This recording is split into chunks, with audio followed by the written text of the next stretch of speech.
If you activate the two chakras which are above the physical body, if those two chakras become active in someone, then we will not shave.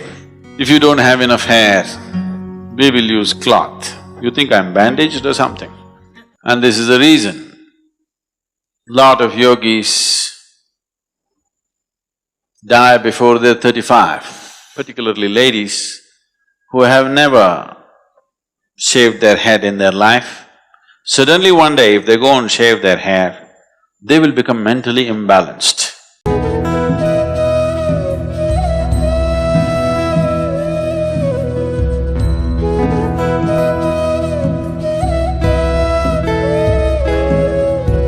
If you prune this tree today,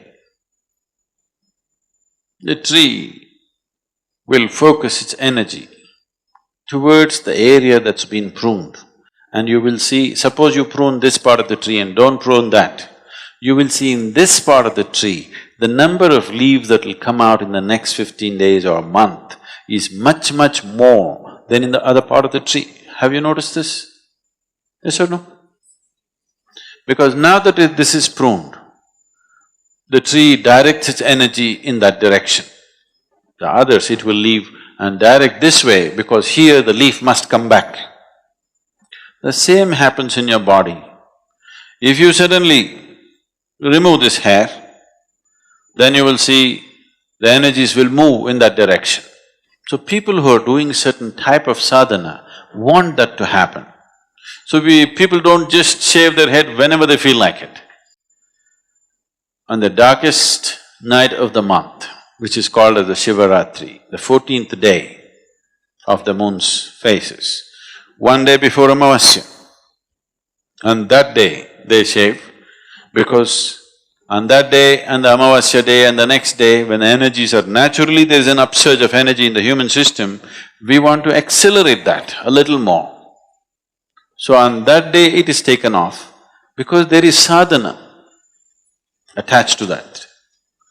If there is no sadhana, it won't make much of a difference. Some of you may know that particularly ladies who have never shaved their head in their life, suddenly one day if they go and shave their hair, they will become mentally imbalanced because excessive energy in that direction they are not able to handle. If already there is a small imbalance, it will exaggerate itself because there is an excess energy movement in the direction. But if it's calibrated properly and there is a necessary sadhana to support it, it works to your benefit. So a spiritual seeker, a sadhaka, who is not only seeking for his spiritual well-being, who is seeking how to become an instrument of a larger possibility, such a person wants to use every little support that is available in nature. So shaving one's head is a part of that. If there is no such sadhana, if that type of sadhana is not there, shearing off the hair has really no meaning as such. And if somebody reaches a state where his energies are really bursting out of his head, if you activate the two chakras which are above the physical body, if those two chakras become active in someone, then we will not shave.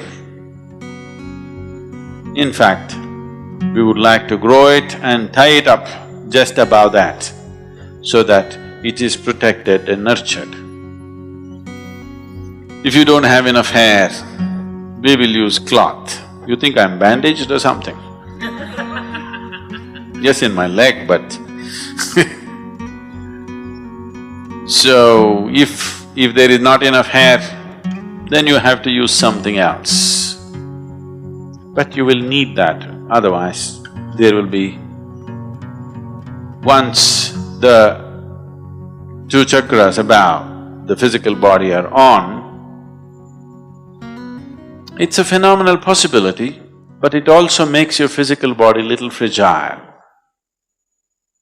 It tends to draw more than it should. And this is the reason lot of yogis die before they're 35.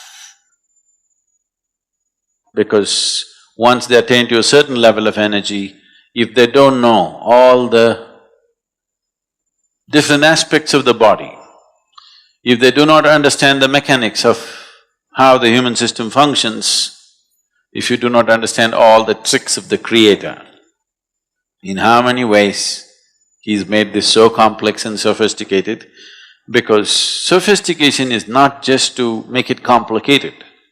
Sophistication means there are more possibilities than simplistic machine.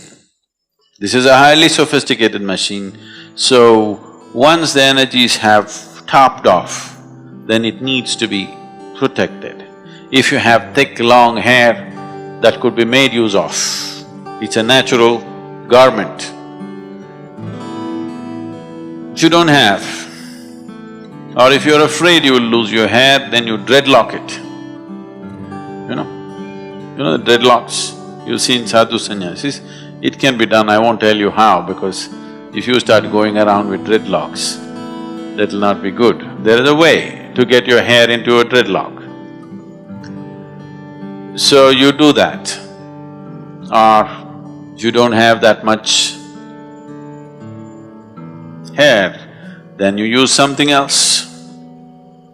Garment or a cloth comes in handy.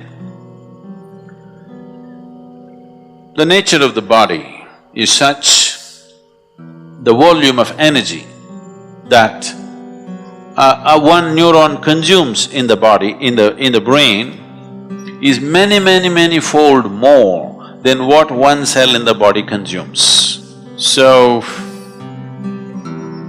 in terms of the physical structure, how the energy consumption is distributed. You can see this yourself. If somebody worries about something, they will lose weight. The best ways to lose weight is worry about something. You know that, isn't it? Yes or no? Because more activity means, more stressful activity in the brain means it'll consume a lot of energy and it will bring down the body's weight.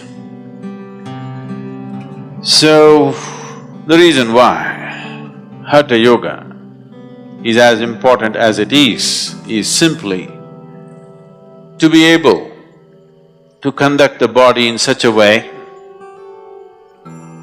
that your energies are well rooted in your physicality before you attempt higher possibilities.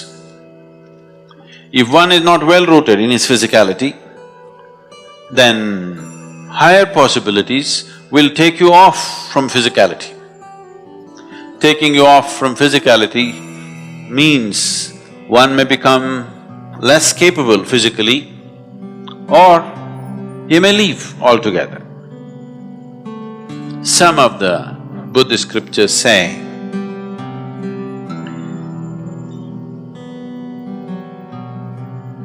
Gautama, before his enlightenment, walked like a man. After his enlightenment, he walked like a woman.